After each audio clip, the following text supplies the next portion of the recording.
for two. Kickers are extra, I give them the boot. Ooh, going for two. Sit back, relax while I grab me a brew. Ooh, now I'm reclining while putting my time and I'm ready to go. My spine is aligning and much my lineups, my bank account grow. I am so rich, but knowledge is all that I'm leaving it with. Ooh, listen to this. Multiple options, how far can I get? Ooh, DFS Dynasty redraft tonight, I'm not finishing last. I'm finishing past any and all, I am looking to last. What else? This spot is popping and I am so locked in and only opening the door when it is opportunity knocking. And all of these spots keep on talking and talking. So what are we talking? What kind of alignment? And running it deep, even players forgotten or came from the bottom or hitting that top. And this spot is popping, yeah, this spot is popping. And woo! This is the Armchair, yeah. Put up your arms, yeah. Sound the alarm, yeah, yeah, yeah. Woo! This is the Armchair, yeah. Put up your arms, yeah. Sound the alarm, yeah, yeah, yeah. Woo! What is going on, guys, and welcome to episode 243 of the Armchair Fantasy Show. I'm your host, of course, Jeff Lambert. You can follow me on Twitter at JeffLambert77. Of course, we are presented by the Going for Two Live Podcast Network, and you can follow them at Going for Two Live on Twitter. We are live here every Wednesday and Friday night on Facebook Live, Twitter, YouTube, and Twitch on all major podcast networks and in the Going for Two app for iOS and Android. If you are on Twitter and you want to talk with us on the show, you have to go to YouTube. So find us on YouTube. Just search for Going for Two Live or Armchair Fantasy Show. We should pop up. You can hit subscribe. Hit subscribe. Yes, thank you for reminding me there, Ryan. I appreciate that. It's my only job. Yeah, it's your only job, just to remind me of the things that I forget. All right, so yeah, let me introduce my co-host, Mr. Ryan Searfoss. Of course, you can follow him, as always, at Foss534. What's up, Ryan? Not much, man. Just it's almost playoff time, fantasy playoff time, and it's down to nitty-gritty. Yeah, you were telling me before the show here, I want you to talk about your league in a little bit, but first to introduce our guest here. It's the second time on the show. It's been a little while since we've had him on. His name is also Ryan, so our Ryan's going to go by Foss tonight, so we don't get confused here all night. He's the founder of Squad Sports HQ, also part of the Undroppables, which you've had a few guests here from the Undroppables before. You can follow him on Twitter at Rynos. What's up, Ryan? Hey, Jeff, how's it going, man? Hey, Ryan, how's it going? Been a long time. I shouldn't have left you, but now we got some more dope beats to step to, so good stuff. I'm happy to be here. So before the show, Ryan, you were talking about the expo when you met Foss, and not really met him, but you kind of saw him there. Just kind of give us a quick little rundown of what happened there. Oh, my goodness. Complete, utter euphoria and madness all in one location. It was just a blast, just getting to meet so many incredible people from all across the country and world. And, people that we've been interacting with online for years and years. And now you get to actually, meet those real friends in person. You're no longer just internet homies and, so it was a great experience, and I can't wait to go to the next one and hang out with everybody. Good stuff. Yeah, and you're planning on coming to Pittsburgh to hit the Pirates game the night before. That's absolutely right, Ryan. Like you said, I'm gonna have to get out to Pittsburgh first, pregame it out there with you, and then we'll mosey on down to Canton, Ohio, and we'll take over there just like we did this last summer. I'm hoping to make it this year. I haven't made it because my wife always plans our vacation that same exact week. So everyone's at the expo and having fun. I'm at the beach, but I guess I really can't complain about that too much. You should plan your vacation at the beautiful beaches of Cleveland, Ohio. It's only an hour or two away. Yeah, I heard their lakes there are super clean. Yeah. Okay. Not dirty and gross at all. All right, I will have to. Hey, I will go swimming. I've been known to jump in a lake. Good stuff. Not in Cleveland. So Ryan, give me a rundown real quick on your league. What happened in your league? You kind of gave me a little bit of before the show. You were talking about it. So, the highest score in my league, by about 50 or 60 points for second place for high scoring, and then over 100 for majority of them. I'm in seventh place. I started 0-4 with top 3 high scores every time. And Saturday night, I lost this week. And Saturday night we put an emergency vote about extending the regular season 1 week because of COVID and a pretty extended season. So in bye weeks especially. So I probably should have voted no because I'm not really for the change in the season that late in the season, but I had Jonathan Taylor, thought I was in the playoffs, so I voted yes. End up losing, think I'm eliminated from playoffs. I didn't see the outcome of the vote until after I saw the score on Monday, and then I realized I have one more week, and I play the guy ahead of me. You got one last shot. Just because of this crazy bullshit vote, and I'm all for it because if I man, I'm in it. That's what happens with mid when you try to change the rules midstream, mid-season. And it was damn near fantasy gods. The fantasy gods will stick their hand in and say, "Hey, yeah, it will be crazy if Ryan goes on to win that, and how many guys are going to be pissed off that he was even in the playoffs at all because he should have been eliminated." It shouldn't be because I scored a lot of points. Good stuff. I mean, any team with Jonathan Taylor on it really should be making the playoffs. So agreed. Yeah, exactly. Agreed. Yeah. He carries everybody, and I know it's your boy, and that's why he made sure to bring it up. So Ryan, Squad Sports HQ, I think last time you were on here, you kind of teased it a little bit. It was still like in its infancy. I know I saw on the on your Twitter page there, it's going to be hopefully launching in 2022. Give us a little rundown of what that's going to be all about. So, we're still a ways away from bringing this to market. I say 2022, but I just want to get everyone a taste. We'll probably start doing some beta testing this year, but last time I was here, of course, we were still in the middle of COVID, and when I started Squad, it was prior to the pandemic happening, and so I'm really just taking my time. I'm looking at the market, seeing areas that need filling, and then just with so many things up in the air in every industry, it's difficult to operate any type of business or company. When you just don't know what each day is going to bring or what restrictions are going to happen. So really want to bring it to market as soon as possible. And I promise you, once it's here, it's gonna be the place where everyone wants to go. Good stuff. Yeah, you have to come back on the show when it launches and plug it on the show for sure. What do you do over at the Undroppables? So I mostly just do business development. I'm kind of an advisor to Chalk and Jackson and Tommy and the guys and we've got more than 20 people now working with the Undroppables. It's just a great group of people. We're producing content for free of charge. Just out of pure passion, and there's some brilliant minds in that squad, and it was an easy decision to join, when the opportunity came about. So, love the brand, love the content, love the people, and it's only getting started. So, good stuff. Yeah, Chalk actually got his start with us for a while. He was with Going for Two for quite a while before he branched out to start the Undroppables. So, we got a special place in our heart for Chalk because he was with us in the very beginning. So it was good stuff. Yeah, he was there since basically I was, maybe before me. Yep, he was there for a while. He definitely was. All right, let's get into it. And now, the five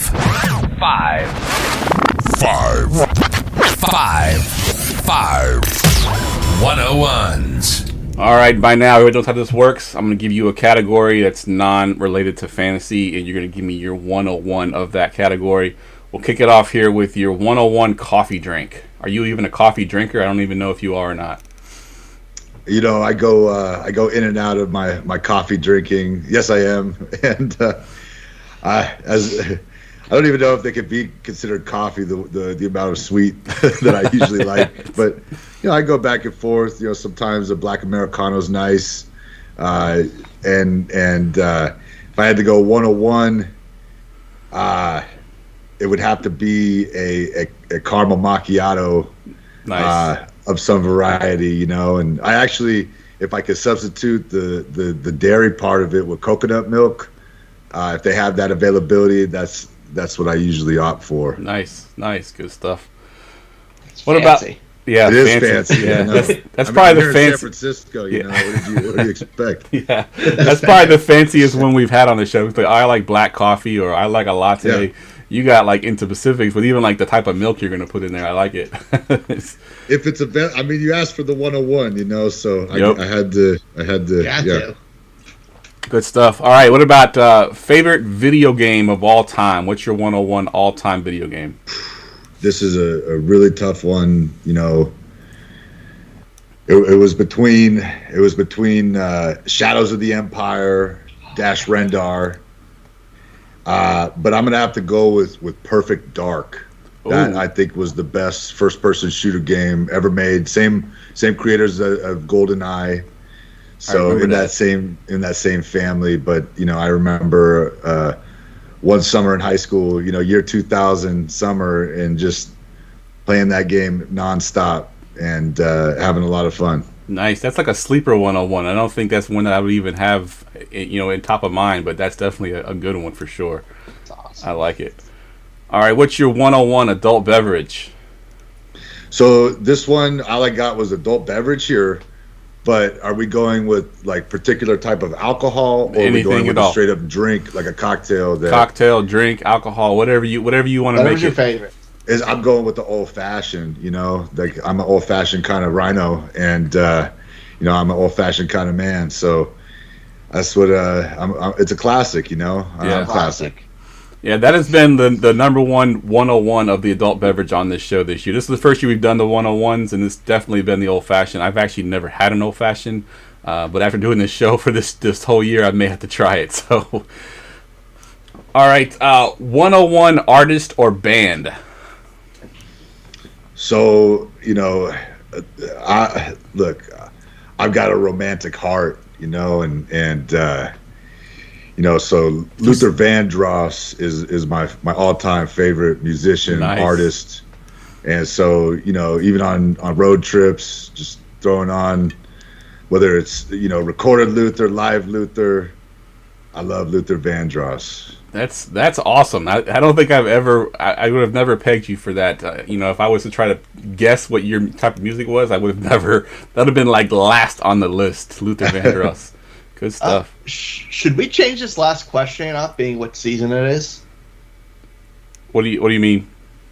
Replace sports with holiday movie. We can do that. We can do that. I'm just throwing that out because it's the season. Yeah, that's true. Because the last one on here was sports movie, and I did that because we had a thing in our Facebook groups about favorite sports movies of all time. But let's switch it up. Let's do what Ryan said. Let's do favorite holiday movie. What's your 101 holiday movie? On the spot. I had to throw you off. On the spot, holiday movies, and there's so many to choose from that will, fill you with holiday cheer. And when you said it, one of the first ones that came to mind, because it makes you feel good, it gives you a good laugh. There's some action. It's Jingle All the Way. Arnold Schwarzenegger is Turbo Man. Yes. You got the late great Phil Hartman. Good stuff. I like that one. That's awesome. Ryan, I'm curious, what is your 101 holiday movie? Oh, Christmas Vacation. Christmas Vacation. Nice. I love it so much. I've already watched it once this year. Probably 1 to 2 more times. Nice. I think mine's The Christmas Story, I believe, is probably my 101. I've watched that so many times. My brother-in-law watches the marathon every year, too. So it's magical because you can watch it at Christmas Eve, fall asleep midway through, and the next morning wake up at that exact watch same it point. again. Exactly. That's right. That's exactly right. Never miss a beat. All right, guys, let's get into some fantasy stuff. News and notes from around the league. As always, News and Notes is brought to you by Dynasty Trade Calculator. Everybody hates bad trade offers, right? No one wants to be that guy. Never make a bad offer again with Dynasty Trade Calculator. Visit goingfor2.com/DTC. Get the best trade calculator for only $15. Stop guessing, start calculating. All right, first one here, Keenan Allen, and now we heard also Mike Williams put on the COVID list. I'm going to go to you first on this one, Ryan. So I think Keenan Allen might have COVID, and I think Mike Williams is the close contact, and they had to just sort of quarantine him. But let's just assume that both these guys are out. What are you doing with this receiving core? Are you downgrading Justin Herbert at all? Like, what are you doing with this offense? We'll try it. Oh, I meant Ryan. Sorry, you're Foster. You're Ryan. And this is going to be confusing all night. Yeah, so you could just call me Rhino. We'll call you Rhino. There we go. That'll work. So is it on Rhinos or Ryan? We'll go to you, Rhinos. Okay, I mean, this is tough. Are we? Sorry, could you? I thought you were going to Ryan. Are we So asking what. So as far as the offense, if we assume that Keenan Allen and Mike Williams are both out, Gotcha. you got Jalen Guyton there, you got Josh Palmer. Right. Are you downgrading Justin Herbert at all? Like, what are you doing with this offense in general? I think you're gonna have to temper your expectations a little bit without those guys in the offense. Jalen Guyton had a decent game this past week. It was pretty quiet. He had a touchdown, like 90 yards, something like that. I'm ready to see, the Josh Palmer era begin. I'm hoping we get to see some of that, and maybe we'll get a little bit more from the tight ends as well. But I'm gonna kind of go middle of the road there. I'm not expecting the over. Right, exactly. Ryan, I'll go to you on this question here. We mentioned Jalen Guyton, Josh Palmer. If you own Keenan Allen or Mike Williams, and now you're out one of those guys, are you starting Guyton or Palmer? Hopefully not. Like, if chances are, hopefully there's somebody else on my team. If I'm deep at receiver, I'm going to be out without Mike Williams, which I'm pretty upset about, like punching the sky mad. But yeah, hopefully I'm going with somebody else. Out of those guys, I'd probably say Palmer just because he has that big playability. But I'm not jumping over the moon. If I can find somebody who's been starting and playing, I'd rather have them. Yeah, I think I'm with you as well. I think if you have Mike Williams, chances are you probably drafted somebody else ahead of Mike Williams that you can play. You're praying. Yeah. With Keenan Allen, it's a little bit tougher because you probably took him pretty high there. So I don't know if you've got a good player that's going to be able to back him up. But yeah, a tough call there. If y'all agree with me, I think the guy that most benefits from this has got to be Austin Eckler, right? Yeah, absolutely. Who's back? Yeah, he's definitely if you're playing DFS or anything, he's definitely wheels up on that one because I think Eckler gets a ton of PPR work here. All right, let's go over to the Minnesota Vikings and another receiver that's going to be out this week for an injury, Adam Thielen with the high ankle sprain. We know KJ Osborne is there. Of course, Justin Jefferson has been a huge guy, all season long.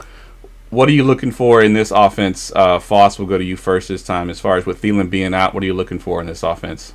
I'm looking for 18 targets for Justin Jefferson and a steady dose of Alexander Madison. Yeah. Like, that's what the offense is going to be. KJ Osborne might get a little bit, but they're going to feed that man, and it's going to be glorious. It's going to be glorious. Ryan, he obviously loves Justin Jefferson. So, Rynos, I'm going to go to you on this one. We're looking at another week with no Dalvin Cook.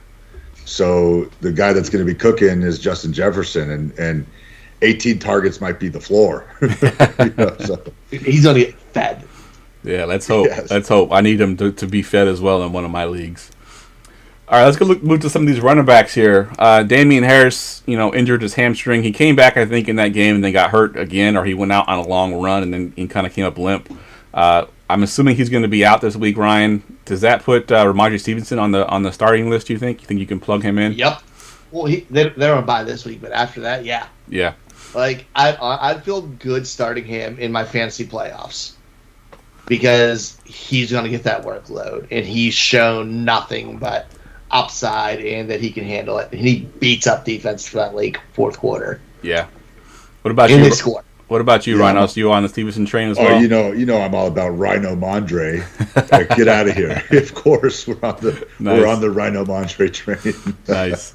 Yeah, I saw a breakdown of him. It wasn't for this past game; it was the game before that. I think it was against Atlanta Falcons, and they showed where they handed the ball off to him, and the guy was in his face immediately, and he put a sidestep on him, lost him. Then sidestepped the next guy and ended up breaking off like a 12-yard run. I mean, this guy's like 200 and some odd pounds, 230, I think is what they're listing him at. And he got the feet of like a guy who's much smaller than him.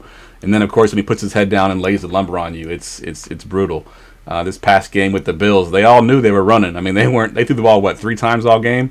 And they still couldn't figure out a way to stop him. So, yeah, I'm all over Ramondre Stevenson as well.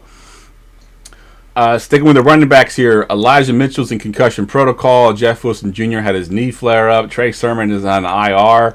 I'm going to go to you first, Rynos. Basically, it's JaMycal Hasty, right? I mean, that's the only guy left. Yeah, JaMycal Hasty. We're going to be promoting Brian Hill up from the practice squad. I mean, it's the Shanahan scheme, right? Like next man up. this is a tough scheme to play in. And actually, Elijah Mitchell, you can add on. He's getting an MRI on his knee as well. Oh, didn't see that. That's something to monitor. But let's be honest, like the stretch zone scheme, it's tough on running backs. That's why in San Francisco you need a lot of running backs to operate this offense, because guys go down. You've got bodies flying at you from every different angle, and sometimes you're asked to cut downhill, and that hole might not be there, so you could end up colliding amongst a lot of large bodies. Yeah. And who knows what can get mangled in there, including your head. So JaMychal Hasty's shown that he could be an explosive player when given the opportunity. He's coming off an ankle injury himself, so I don't know how much that will hinder the explosiveness, but it seems this has been kind of the landscape of the 49ers backfield for the past few years. Yep. Hopefully one or all these guys can stay healthy long enough to where they can be viewed as a long-term sustainable not only fantasy starter but dynasty starter too, because I love Elijah Mitchell. Agreed. He's one of my favorite young running backs. Yep, I'm all over Elijah Mitchell as well, and he's been the guy, which is something that we haven't seen in this offense for a while. He was getting most of the snaps, most of the touches. He just got this concussion, and now I guess he has a knee injury too, so kind of puts things a little damper there. Ryan, let me ask you, if you're fighting for that playoff spot this week, or or into the playoffs potentially, are you putting JaMychal Hasty in your lineup? I feel like you kind of have to. Like, he's gonna be starting. Wasn't Trenton Cannon an option too? He's also hurt, devastatingly hurt. Yeah, oh, they took him out in an ambulance last game. Yep. Ooh, yikes.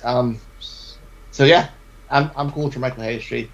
Said hopefully he's my flex, but you know what? You got no Jonathan Taylor this week. There's some other blacks on bye. Yeah, I'm with you. And Hasty, I feel okay. I don't feel great, but I feel okay.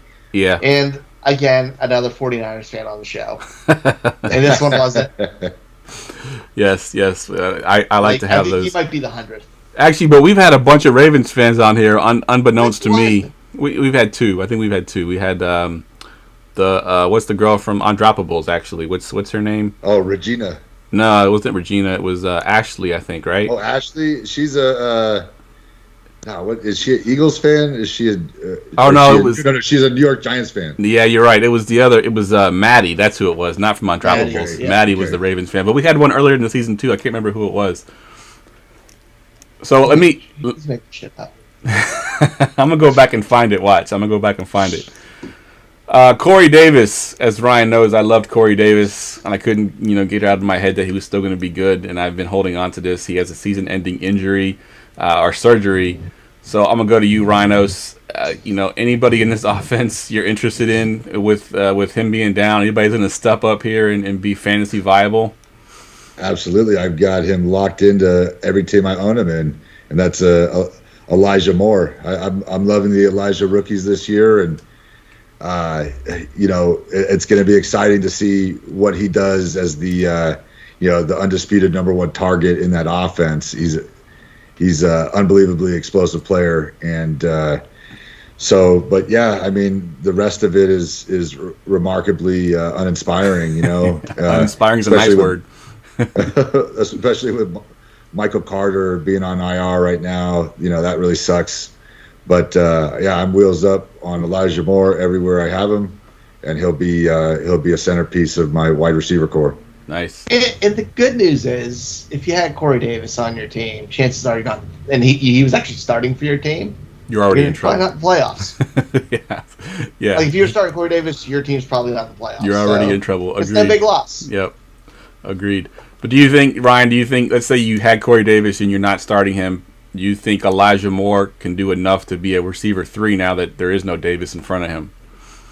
I thought he was doing that anyways. Like, he's been doing really well. Like, I'm comfortable putting him in the flex spot or as wide receiver 3. I was before that, and this just makes it better. Fair point. Let's get to two quarterbacks here. We got Burrow playing through an injured finger, dislocated it on a touchdown run last week. It was pretty gross. I don't know if y'all saw it or not. It was pointed the wrong direction when he was coming off the field. But he's supposedly going to play with it. Are you downgrading? What was that? Throw some dirt on it. Yeah, throw some dirt on it. Yeah. Are you downgrading guys like Jamar Chase, T. Higgins, Ryan? No, I'm not, because Joe Burrow he's a true Iron Man. His knee got mangled last year, and he's been playing at an extremely high level this year, all year. Two of his major four knee ligaments were severed and reconstructed. You're cut from a different cloth when you're able to overcome injuries like that and immediately perform at the level you're expected to perform at. So a little pinky, we're fans of guys like Ronnie Lott that say, cut that pinky off. Take it off. I know it's a little bit different. He's going to need that pinky to put a nice tight spiral on a ball, but you get the point. He's a tough guy. His receivers, they're gonna be stepping their game up to assist him in those areas if he's not quite getting as much zip on the ball. Fair point. But I'm not worried. What about you, Ryan? Are you worried about any of those passing options there? No, they're good, and he just has to throw in the vicinity with them. Like, they're not wide receivers who need it put in a tiny little hole for the play to be made for them. These guys can go up and get it. They'll be fine. Agreed. All right, last one here. We got Justin Fields to start. This is not a ton of fantasy things here, but we did have Darnell Mooney kind of showing out a little bit with Andy Dalton. Rynos, are you worried about Mooney now that Justin Fields back? Because it wasn't the same connection with Fields on the field. I mean, it's all in the lens that you want to view it from. If you're concerned about Darnell Mooney, well, then I'm going to be excited about Cole Kmet. I think Cole Kmet is one of the most under the radar young tight ends that we have in the league. The guy is just an absolute specimen. He's quick for his size. He can get in and out of breaks. He catches anything that's thrown to him. So I'm sorry I turned the Darnell Mooney question into it's all a good. Cole Kmet answer, but I'm really trying to get Cole Kmet in the leagues I don't have him in, and I think he's proving to be. He's in that Travis Kelce type mold. Yep. And you can actually acquire him for a lot cheaper than, say, like a Mark Andrews or somebody of that caliber. Agreed.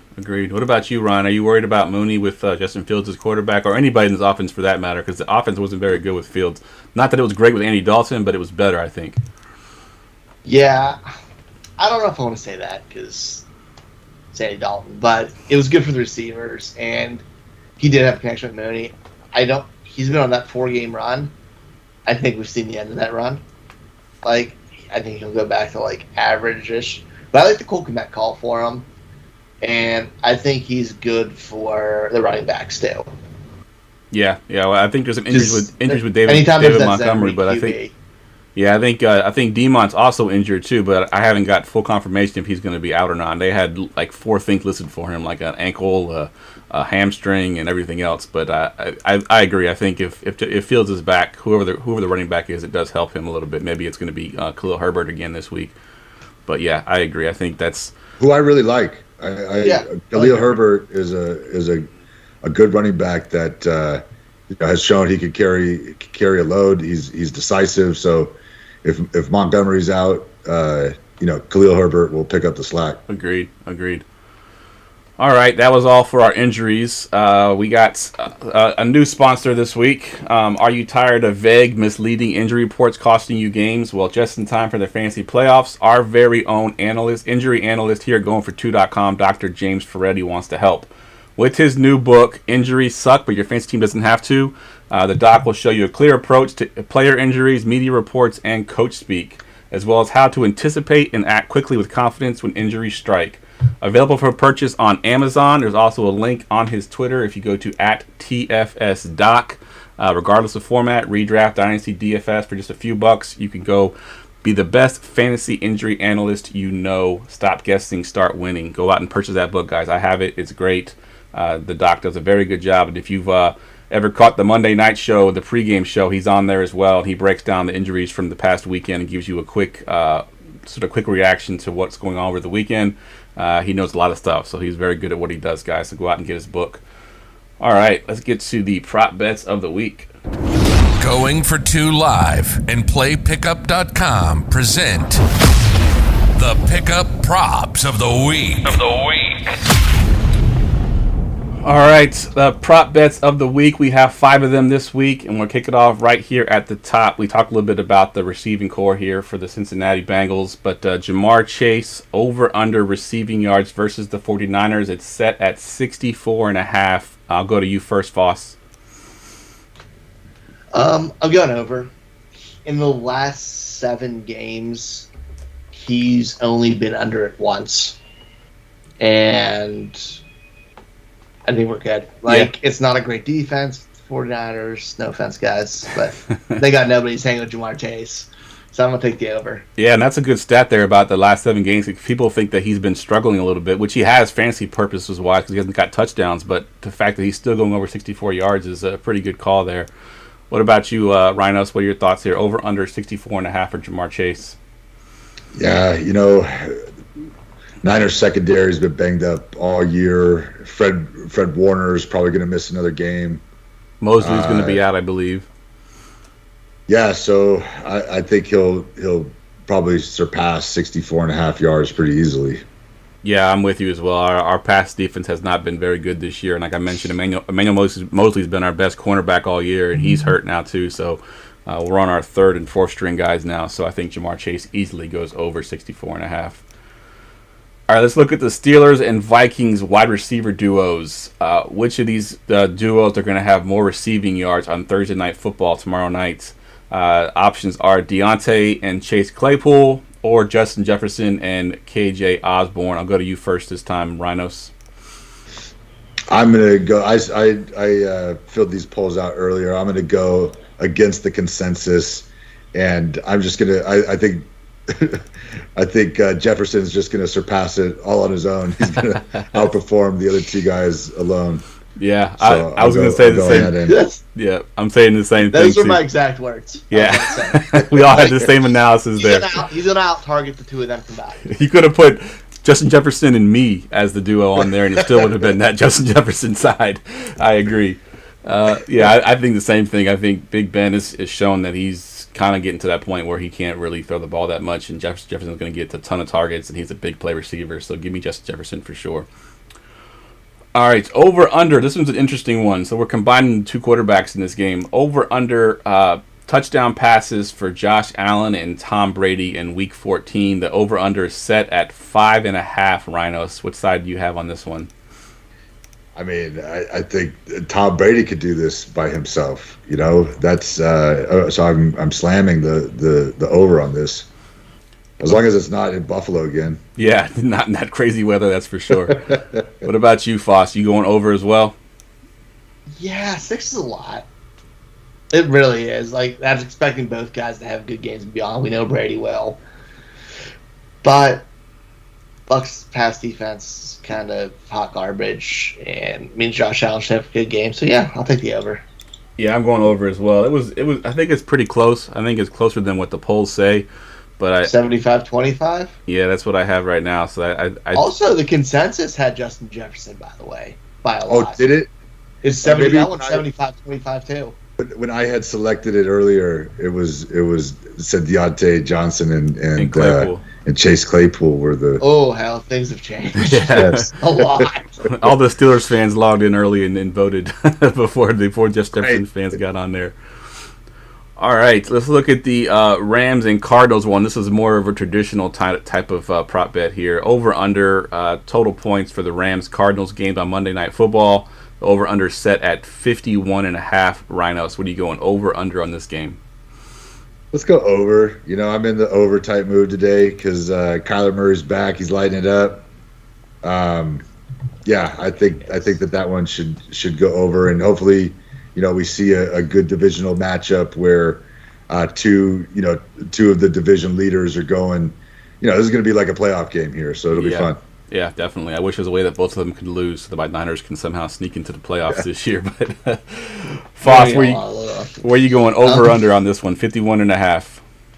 I'm going under, and for the technical reason that every time there's a Monday night or primetime game they always with two go teams under. like this who we expect to shoot out, it's not. Yep. Like, I think that's going to happen. There's no rhyme or reason. It's just one of those.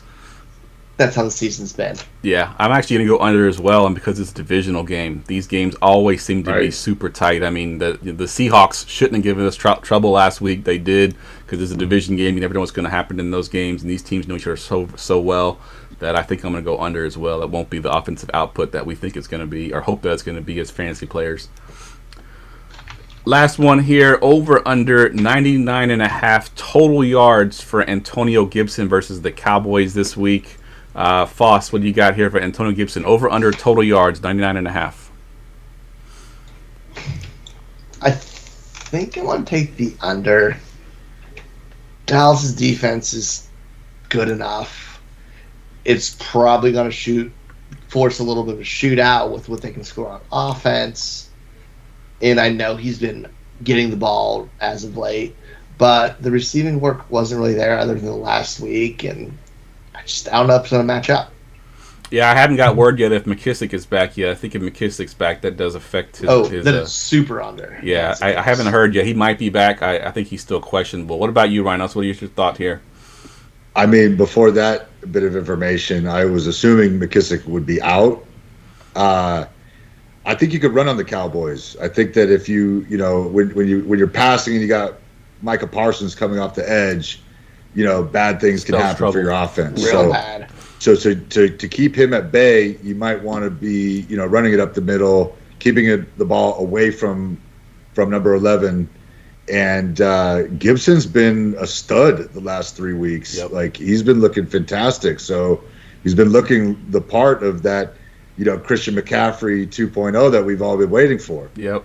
So I'm going to go the over on this one just because, like in the Justin Jefferson situation, I don't see a whole lot of options at the moment. So it makes some sense to you lose Logan Thomas for the year.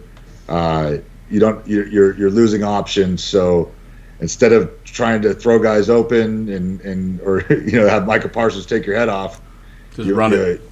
I think just hand the ball to number 24.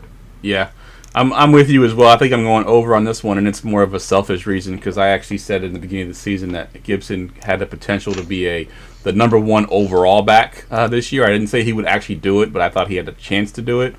Obviously, that's not going to happen now because he's dealt with this bad offense for so long, but I'm hoping that people can see he's had a couple good weeks in a row now. This game will be one that's very watched because it is sort of a playoff atmosphere. It's a division rival game. It's Dallas versus the Washington football team. I'm hoping that Gibson has a coming out party, so to speak, and has a huge game here against the Cowboys. So I'm going to take the over there. All right, so it is the end of the season for fantasy, at least. It's the last week before the playoffs start. You might even have playoffs starting this week potentially. So we're going to look through a dynasty lens for a little bit here and look at some of these players potentially that you could be stashing on your bench, or maybe you already have them. Do you want to cut them? So let's do a little stash or trash. Stash or trash. And for the effort of time here, we're just going to go 1 and 1. So I'll go to one of you first, then we just kind of flip flop back and forth. Rynos, you got the first one here on the board, and it's someone that I liked coming out. I know he was pretty popular, coming out of college there. But Denzel Mims, stash or trash on Denzel Mims? So, if you got Denzel Mims, you likely spent a, late first round, early second round dynasty draft pick on him, and you can't help but be disappointed at the results that you've gotten in his first 2 years. He's still a young player. I still think he's talented, and unless we know how bad this Corey Davis injury is, or if it can linger into next season, I'm still going to stash him. I might try to package him in a trade or something. Yep. To acquire a better player asset, but I'm not going to just cut bait with him. it's too early for that. I still think there's been times where he's flashed it, but it is tough with, you've got the coaching regime that did not draft him, and clearly you've got guys like Braxton Berrios and Jeff Smith, getting playing time over you. That's not good. Not good. So, but again, it's like it's one of those players where I wasn't as high on him coming out as others were, but I still thought that was a tremendous wide receiver class. And we'll see. I don't think he'll ever turn into a number one alpha receiver for your fantasy team. That's going to be Elijah Moore moving forward, on the Jets. But we'll see what the future holds. But I'm not going to just cut him to go on the wire where he'll get swooped immediately and rostered elsewhere. All right, fair enough.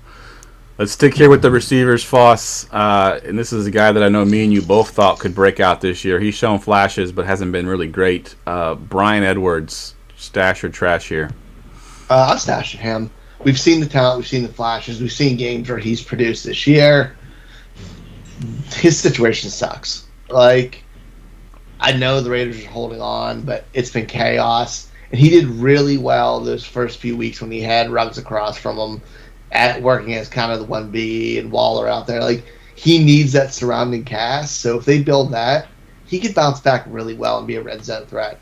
And could eventually see QB change that. It makes it more exciting. But the skill set matched with just the glimpses we had, there's a bright side there. It's just the offense needs to get right. Yeah, I think I'm with you because I think he did show some flashes early on in the season, and then that team just kind of fell apart. The coach had his issues, Ruggs had his issues. There's been so much controversy around that team. It's kind of in shambles right now, so I think if I own him, I'm going to stash him as well. Rynos, let's go to you on this next one here. This one, we've been waiting for this to happen, it seems like forever, but Mr. McCole Hardman, stash or trash? Look, McCole Hardman is one of those players where they're a better real life football player. He's a good real life football player, and what they ask him to do within that offense, he does. But he's never going to carry your fantasy team if you don't have the two leading receiving options in Kansas City. It's not sustainable to start. So unless you have Tyreek Hill or Travis Kelce, I don't care who it is after that. Those guys just dominate the market share of targets. So for that reason, I don't have any Hardman, and if I did, I'd be trying to package him again to acquire a better sustainable starter.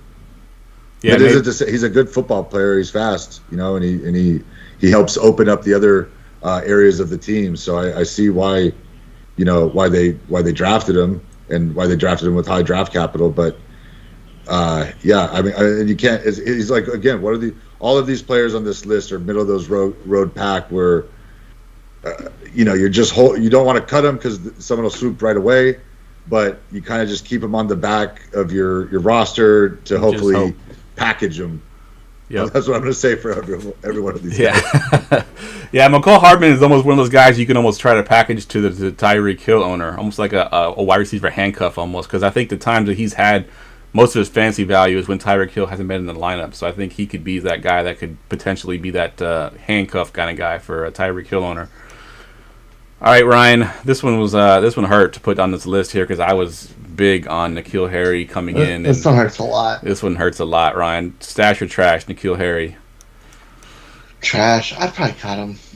I don't even know if the people who believed in N'Keal Harry believe in N'Keal Harry anymore.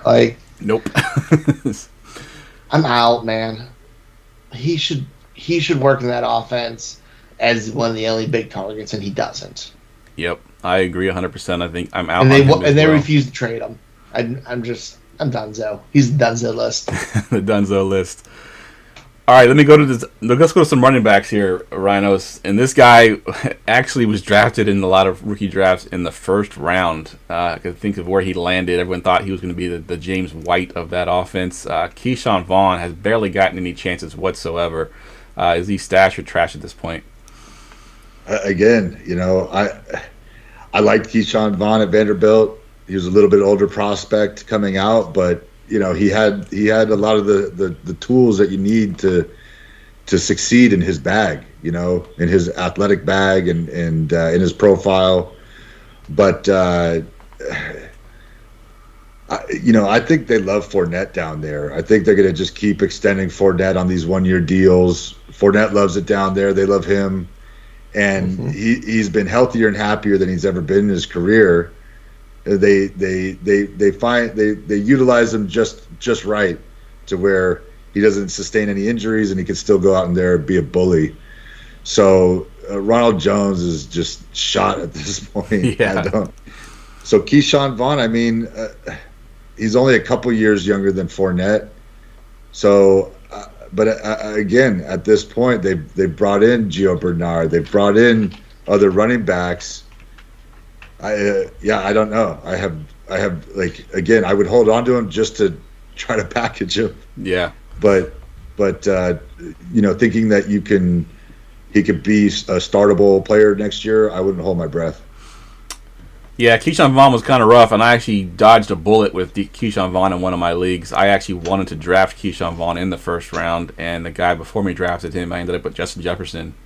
It kind of worked out for me in a good way.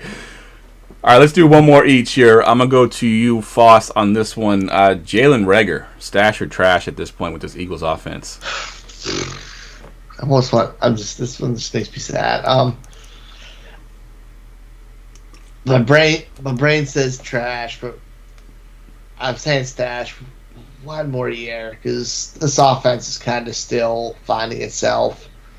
And I know he has the dropsies, and he's absolutely the wide receiver 2 at best. But there's still that little bit I believe in when I watched him in college, where he could make big plays, he could run after the catch.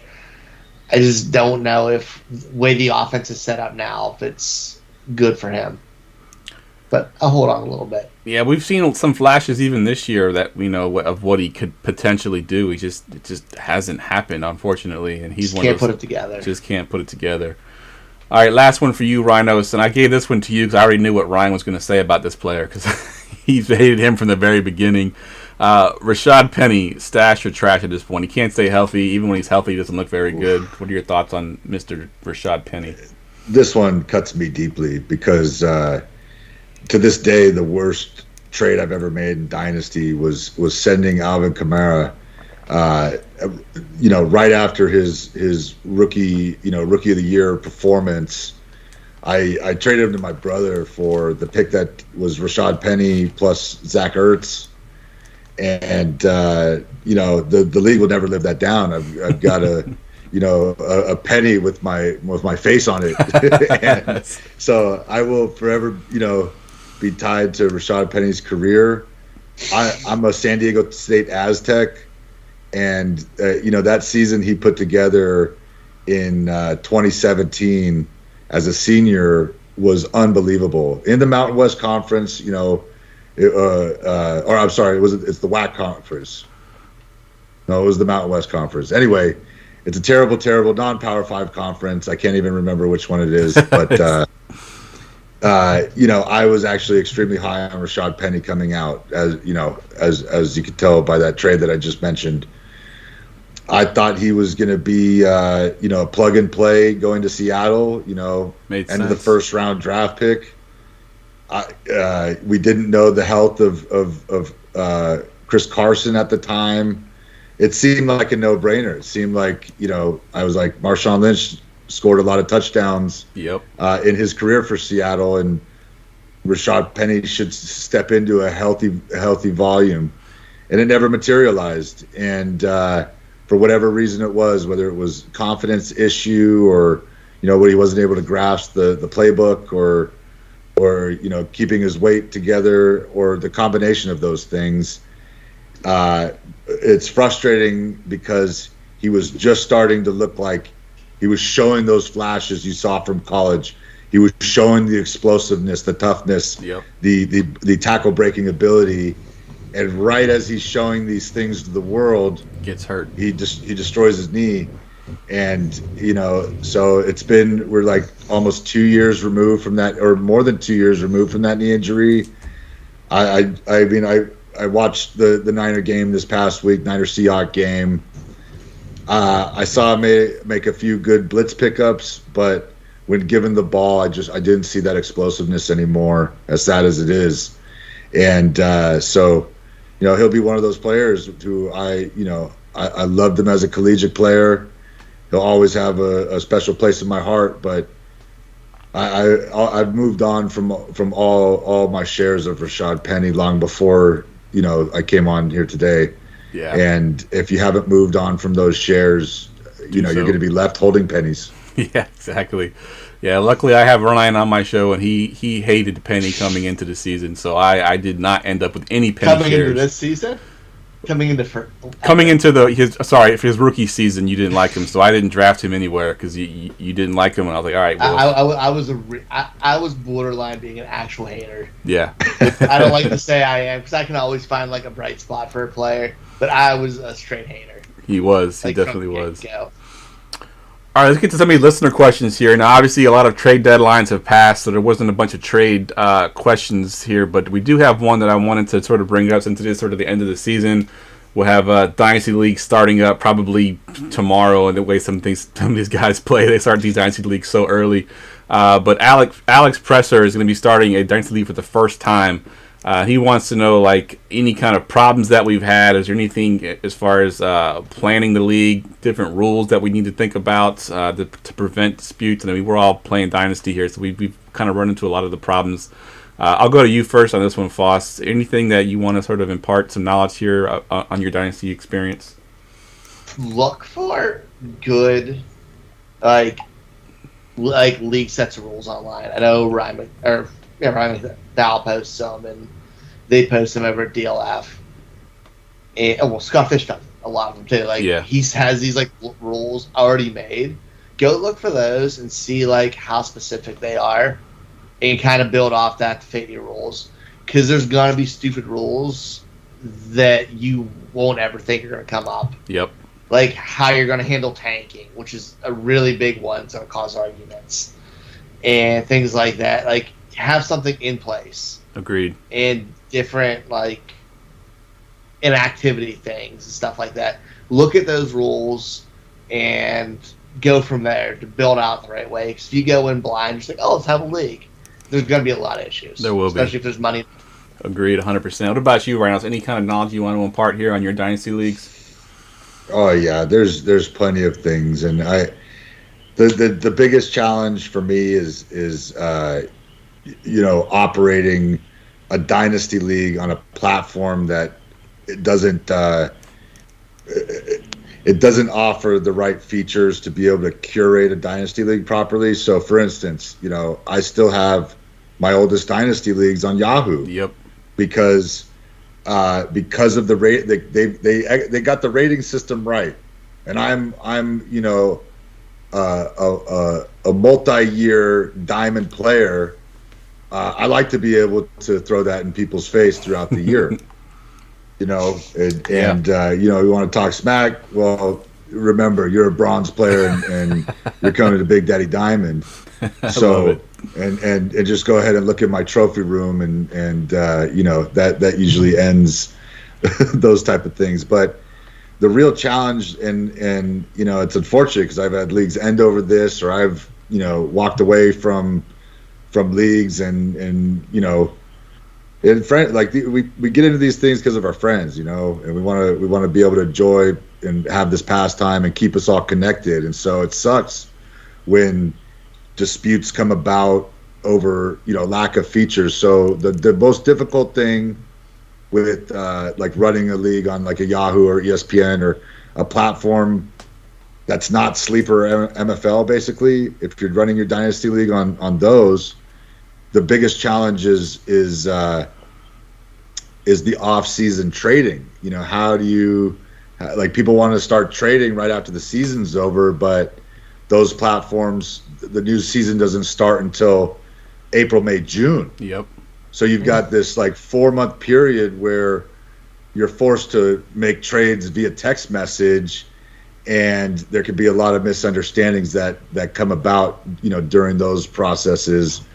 And who made the offer, who accepted the offer, and it just becomes a real nightmare, So, sleeper, being able to manage all of that, future picks and things like that, and they have their database set up to handle that. It makes it a whole lot easier, especially for running dynasty leagues with complete strangers, let alone good friends. So, but it sucks when these seemingly, like you said, Ryan, things that you won't even know. Like, for instance, one of the things that we did to combat on Yahoo, we still want to be able to allow for trading to happen in that period that the trading doesn't actually take place on Yahoo's system. Mm-hmm. So we have to do the honor,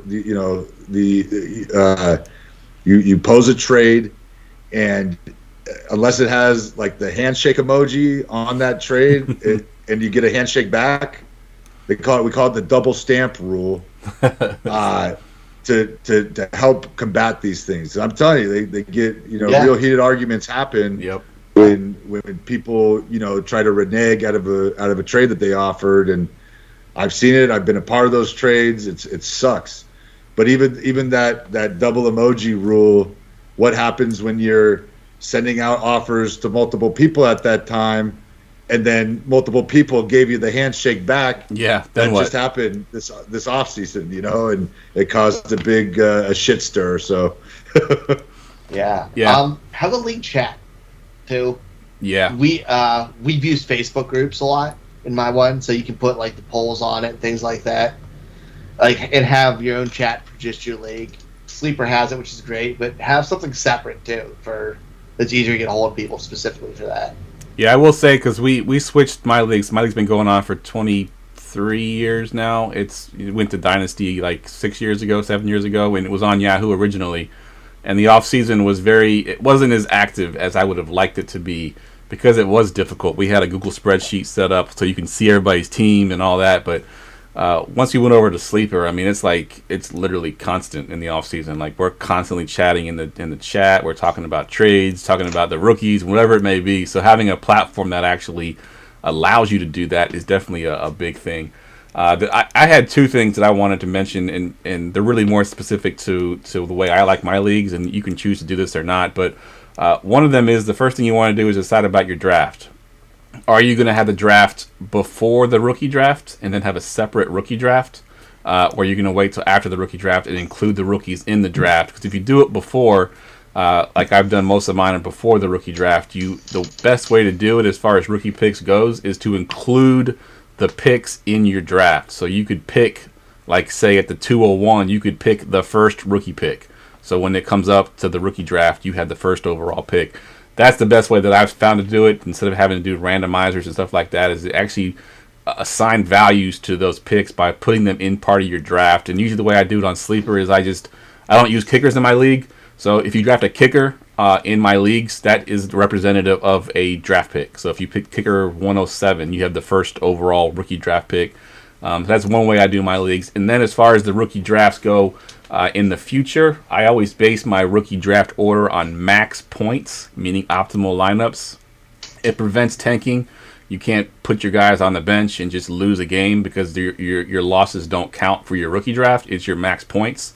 So if you bench Christian McCaffrey and you bench Saquon Barkley and they both score 30 points, those still count towards your year-end total. So that's what the draft order is decided in. So that's two things that I suggested in my leagues that seem to work out pretty well. I didn't know you could do that. Yeah, you can do that. I mean, you have to do it manually.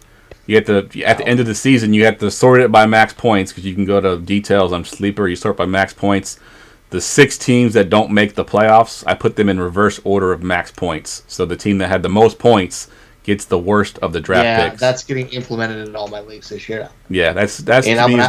And I'm gonna have fits and complain until I can talk everybody into it. Yeah, I had to do the same thing in my league, because originally we had different rules set up with the what do they call it, the toilet bowl. That's kind of tough to do, because you can't say whoever wins the toilet bowl gets the best pick, because then that's theoretically the best team of that toilet bowl. So why would you want to have that? So we have it based on max points, and it seems to work out pretty well that way. I'm a very big fan of that. It's nice.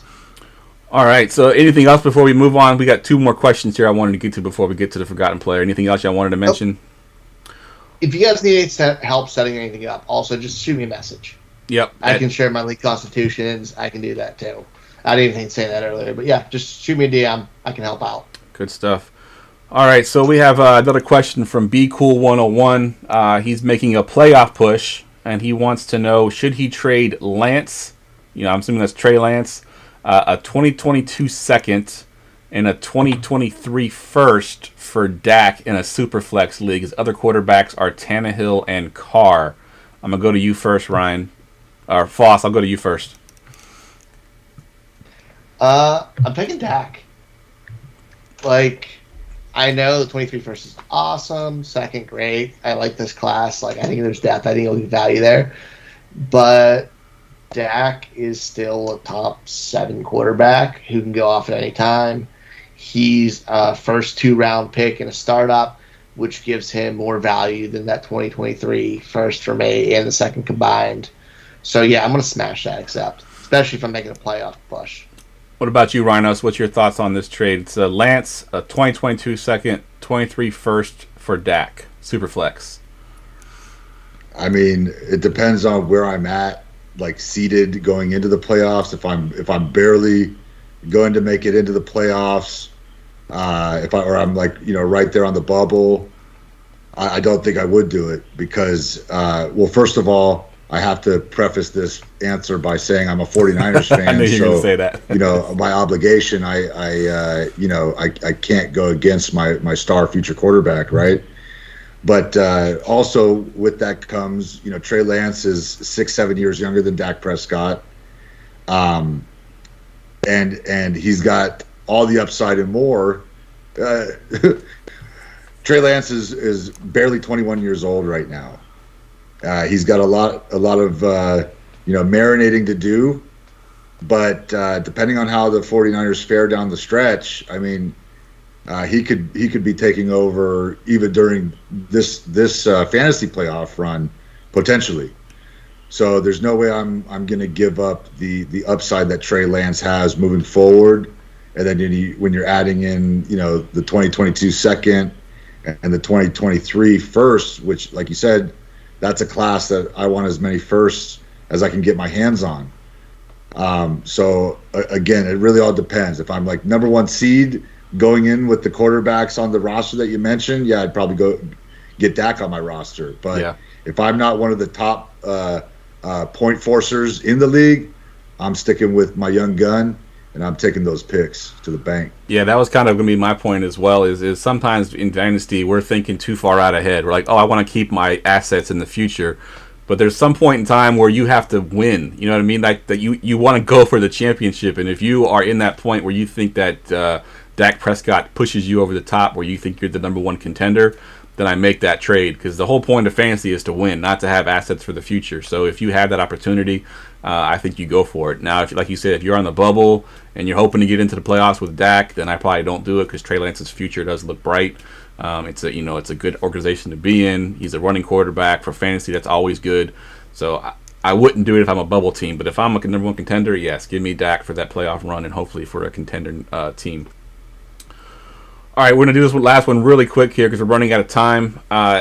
This one's a real quick one. Foss, I'll go to you. Eli Mitchell and DeAndre Hopkins for Tyreek Hill. It's PPR. What side do you like on this one? It's a redraft league on top of that, so think of it in that perspective. It's redraft? Yeah, it's a redraft league. I'm still taking Tyreek Hill. Either way, I think he has the potential every single week to be the top player because he's such big playability. He has a floor that is solid with Patrick Mahomes. We know we're going to get on Hill, and it's great. DeAndre Hopkins on the decline because that offense spreads the ball so well. Everybody's involved. And Elijah Mitchell's beat up. Tyreek Hill is an instant improvement to everything on your team. He gets 2 players value out of 1. Yeah, I know it doesn't say redraft in there, but I actually talked to this guy a lot in DM, so I knew it was a redraft league. They don't have a trade deadline at all. They can trade even in the playoffs. That's why this trade is here. Oh, God, that gives me anxiety.